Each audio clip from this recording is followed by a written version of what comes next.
नमस्कार, हिमाचल की खबरों में आप सभी का स्वागत है। मैं हूं आपके साथ स्मिता सिंह। बुलेटिन की शुरुआत करते हैं बड़ी खबरों के साथ। खबर शिमला से है, जहां नेता प्रतिपक्ष जयराम ठाकुर की ओर से ऑपरेशन लोटस पर दिए गए बयान पर पलटवार करते हुए लोक निर्माण मंत्री विक्रमादित्य सिंह ने कहा कि हिमाचल प्रदेश इस दौरान आपदा से जूझ रहा है। इस तरह की बयानबाजी नेता प्रतिपक्ष को शोभा नहीं देती। वहीं उन्होंने कहा कि अभी प्रदेश की परिस्थिति ठीक नहीं है, विपक्ष अपनी राजनीति को अभी पीछे रखे। साथ ही उन्होंने कहा कि इस वक्त प्रदेश के लोगों का और सीएम का आपदा से बाहर निकलने में विपक्ष सहयोग करे।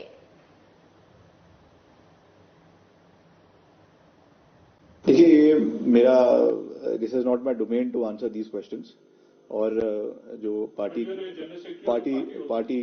की अध्यक्षा है, उन्होंने कुछ मैटर्स पार्टी के जो राष्ट्रीय अध्यक्ष है मल्लिकार्जुन खड़गे जी, उनके समक्ष रखे हैं और मुख्यमंत्री जी के समक्ष भी रखे हैं।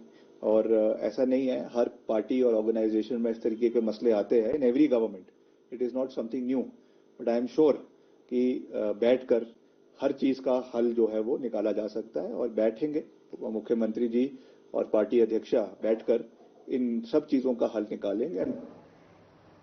हिमाचल में आपदा से हुए नुकसान को लेकर लोक निर्माण मंत्री ने कहा कि केंद्रीय परिवहन मंत्री नितिन गडकरी हिमाचल आएंगे और 1 अगस्त को कुल्लू मंडी का दौरा करेंगे। साथ ही आपको बता दें कि वहीं लोक निर्माण मंत्री ने बताया कि दौरे के दौरान केंद्रीय परिवहन मंत्री प्राकृतिक आपदा से सड़कों और नेशनल हाईवे को हुए नुकसान को लेकर जायजा लेंगे।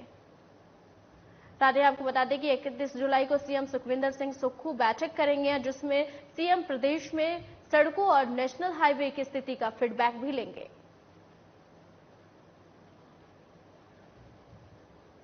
हिमाचल प्रदेश के माननीय मुख्यमंत्री जी आदरणीय ठाकुर साहब अच्छा काम कर रहे हैं और लगातार जो है वो निगरानी सड़कों की और सब चीजों की करवाई जा रही है।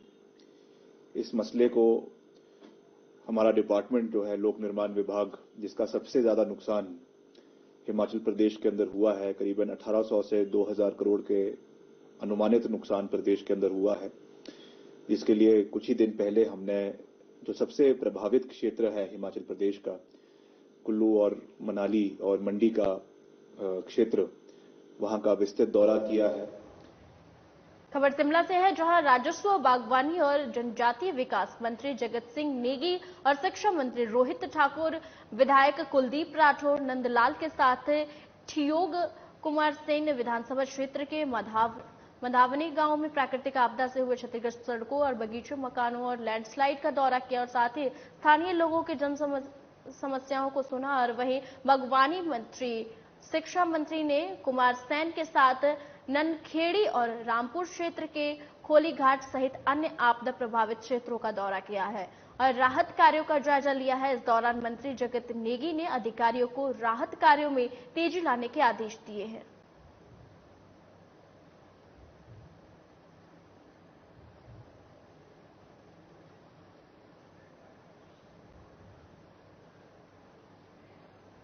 शिमला में बीजेपी प्रदेश प्रवक्ता संदीप ने आपको बता दें कि भारद्वाज ने किसान समृद्धि केंद्र खोले जाने पर केंद्र सरकार का धन्यवाद किया है। वहीं संदीप ने भारद्वाज ने कांग्रेस पार्टी की सरकार के खिलाफ मोर्चा खोलते हुए कहा है कि हिमाचल प्रदेश में आपदा के कारण बहुत नुकसान हुआ है।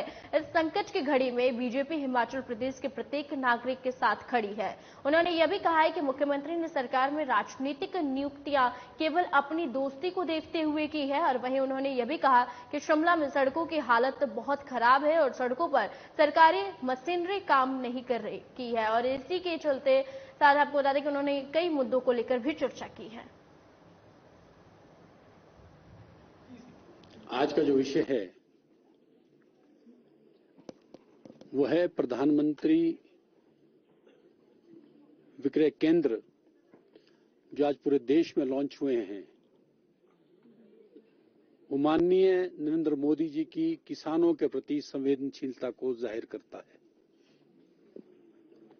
वो कितने संवेदनशील इस देश के किसानों के लिए हैं, वो प्रमाणित करता है। लगभग 1,25,000 केंद्र जो अभी जिला स्तर पे, ब्लॉक स्तर पे और उसके बाद हर गांव पे बनेंगे, ये आम जनमानस के हित का एक बहुत बड़ा कदम है। चंबा से सोलन जाते हुए स्वास्थ्य मंत्री कर्नल धनीराम सांडिल ने रास्ते में डलहौजी सिविल अस्पताल का औचक निरीक्षण किया है और यहां की व्यवस्थाओं को देखकर उन्होंने जमकर तारीफ की है। और इसके अलावा उन्होंने पत्रकारों से बातचीत करते हुए कहा कि प्रदेश सरकार शीघ्र ही प्रदेश में पोस्ट ग्रेजुएट कर रहे प्रशिक्षु डॉक्टरों के स्टाइपेंड राशि पड़ोसी राज्यों के समान करने पर विचार कर रही है। और साथ ही उन्होंने यह भी कहा कि कोरोना के समय में रखे हुए नर्सिंग स्टाफ के कर्मचारी फिलहाल नहीं हटाए जाएंगे।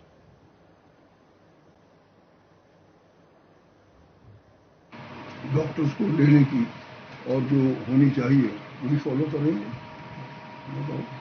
डॉक्टर को भी taken as per their merit and as per the application will be invited and proper उनका जो क्रम है उसको चलेगा। और सर एक रेगुलर अपॉइंटमेंट डॉक्टर ये ध्यान में आई है बात। ठीक कहा आपने। हमारी जो पड़ोसी राज्यों से हम काफी कम है, हम प्रयास कर रहे हैं कि वो समान आए पर उनके कोई उनका न रहे। We are trying our best certainly.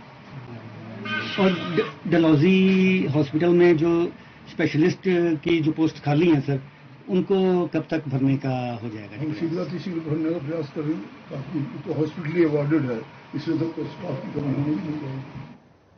Manipur में महिलाओं के साथ घटी दुखद घटना को लेकर शुक्रवार को धर्मशाला में ऑल इंडिया अंबेडकर महासभा हिमाचल प्रदेश के बैनर तले महिलाओं ने उपायुक्त कार्यालय के बाहर केंद्र सरकार के खिलाफ जमकर नारेबाजी की है। विरोध कर रही महिलाओं का कहना है कि देश में महिलाओं के साथ हो रहे अत्याचारों को लेकर मोदी सरकार तमाशा देख रही है। उन्होंने यह भी कहा कि जब से केंद्र में मोदी की सरकार बनी है तब से देश में महिलाएं सुरक्षित नहीं है। महिलाओं पर लगातार अत्याचार हो रहे हैं, आरोपी सरेआम घूम रहे हैं। इसी के साथ महिलाओं ने कहा कि हम सीएम, मणिपुर में पुलिस बलों और गृह मंत्रालय और राष्ट्रीय महिला परिषद जैसे निकायों की चुप्पी से अचंभित है। वायरल वीडियो में अपराधियों का चेहरा साफ दिखाई देने के बावजूद मामले में पुलिस ने कोई गंभीरता नहीं दिखाई।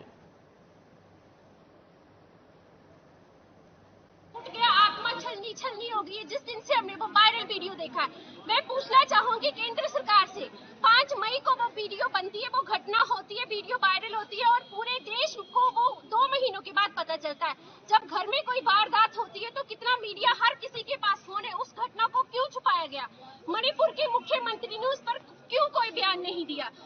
प्रधानमंत्री जिस समय वो घटना हुई विदेशों का दौरा कर रहे थे, उनको क्या अपने किसी स्टेट की चिंता नहीं थी कि वहाँ पे क्या हिंसा चली हुई है, लोग मर रहे हैं, कट रहे हैं, महिलाओं का शोषण हो रहा है? मोदी जी वो लाल किले की प्राचीर से महिलाओं की सुरक्षा के लिए बड़े बड़े भाषण देते हैं कि महिलाओं की सुरक्षा से ही हमारे देश जो वो आगे बढ़ेगा। तो आप देख रहे हैं इस तरह से हमारा देश आगे बढ़ेगा। शिमला में एबीवीपी के 75वें अमृत महोत्सव कार्यक्रम में विशिष्ट अतिथि के रूप में पहुंची बबीता फोगाट ने देश में बढ़ रहे हिंसा पर कहा कि आज मणिपुर की नहीं बल्कि छत्तीसगढ़, बंगाल सहित पूरे देश में महिलाओं के प्रति हिंसा की घटनाएं बढ़ रही है। इससे महिलाएं और पूरी मानवता शर्मसार है। आपको बता दें कि वही महिला पहलवान ने यह भी कहा कि राजस्थान महिला अपराधों में नंबर 1 पर है और प्रधानमंत्री ने भी इस पर चिंता जाहिर की है और राज्यों के मुख्यमंत्रियों को इस पर चिंता करने की जरूरत है। इसी के साथ कहा कि महिलाओं के सम्मान के लिए पूरे समाज को संगठित होने की जरूरत है और समाज को अपनी सोच बदलने और महिलाओं को सशक्त करने की जरूरत है। आपको बता दें खबर शिमला से है, जहां शिमला में एबीवीपी ने मनाया है 75वां अमृत महोत्सव और महिला पहलवान बबीता फोगाट भी मौजूद रही। आपको बता दें कि महिलाओं के साथ हो रहे अपराधों पर चिंता जाहिर की है बबीता फोगाट ने। कि एबीवीपी के 75वें अमृत महोत्सव के कार्यक्रम में आज मैं पहुंची हूं, तो काफी मैंने देखा है विद्यार्थियों में काफी उत्साह है और ये प्रांत का जो है अधिवेशन दिवस है, तो इसके लिए सभी कार्यकर्ताओं को, सभी पदाधिकारियों को और एबीवीपी संगठन के जितने भी विद्यार्थी हैं उन सभी को बधाई दूंगी और शुभकामनाएं दूंगी। आप मणिपुर की ही बात क्यों करते हैं? क्या छत्तीसगढ़ में ये घटनाएं नहीं घटती हैं? क्या बंगाल के अंदर जो स्थिति है और जो प्रशासन ने जिस तरह की दुर्व्यवस्था वहां पे हो रखी है और जिस तरह से मानवता शर्मसार हो रही है, सिर्फ महिलाएं ही नहीं मानवता भी शर्मसार हो रही है। खबर ऊना से है, जहां विधायक सतपाल सिंह सत्ती ने बिना नाम लिए कांग्रेस के एक बड़े नेता पर गंभीर आरोप लगाए हैं। उन्होंने कहा है कि जिले में कांग्रेस के एक बड़े नेता के संरक्षण में अवैध कारोबारों फल फूल रहा है। सत्ती ने कहा कि इसमें पुलिस के कुछ अधिकारी और कर्मचारी भी शामिल है।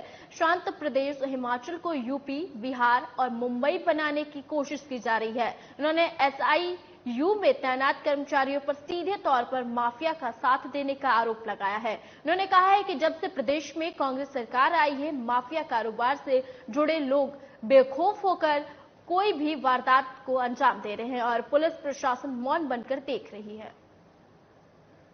आपको बता दें, खबर ऊना से है, जहां विधायक कांग्रेस पर वही गंभीर आरोप लगाते हुए दिखे हैं। साथ ही आपको बता दें कि कांग्रेसी नेता के शह पर हो रहा है अवैध कारोबार, ऐसा आरोप लगा है और माफियाओं की गिरफ्त में पुलिस प्रशासन है, ऐसा आरोप लगाते हुए कांग्रेस में बयान दिया गया है। जब से हिमाचल प्रदेश में कांग्रेस की सरकार आई है, तब से ऊना जिला में, हिमाचल में भी है लेकिन विशेष रूप से ऊना जिला में लॉ एंड ऑर्डर की हालत बहुत खराब हुई है, परिस्थितियां बहुत बिगड़ी है। माफियाओं का जो दबदबा था, उसके बारे में मैंने आप सबके सामने लगभग 10 दिन पहले प्रेस कॉन्फ्रेंस की थी, तो मैंने आपके ध्यान में लाया था कि ऊना विधानसभा क्षेत्र के अंदर, जिला के अंदर और विशेष रूप से ऊना विधानसभा क्षेत्र के अंदर कांग्रेस, स्थानीय कांग्रेस नेताओं के संरक्षण के अंदर अलग अलग तरह का माफिया पनप रहा। उस दिन मैंने 7 तरह का माफिया आप लोगों के ध्यान में लाया था कि 7 महीने हुए इस गवर्नमेंट को।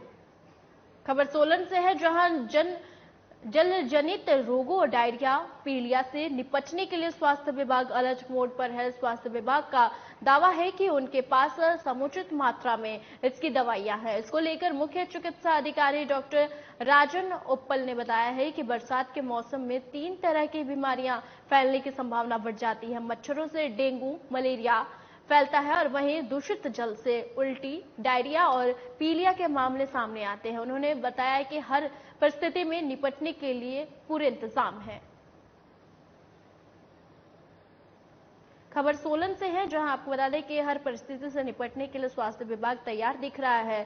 साथ ही आपको बता दें कि जहां मौसम में बदलते मौसम को लेकर बरसात की वजह से कई बीमारियां जल से उत्पन्न होती है, जैसे डायरिया, पीलिया, और इन चीजों को लेकर स्वास्थ्य विभाग अलर्ट मोड पर है। के मौसम में हमारे 3 तरह की बीमारियां फैलती हैं।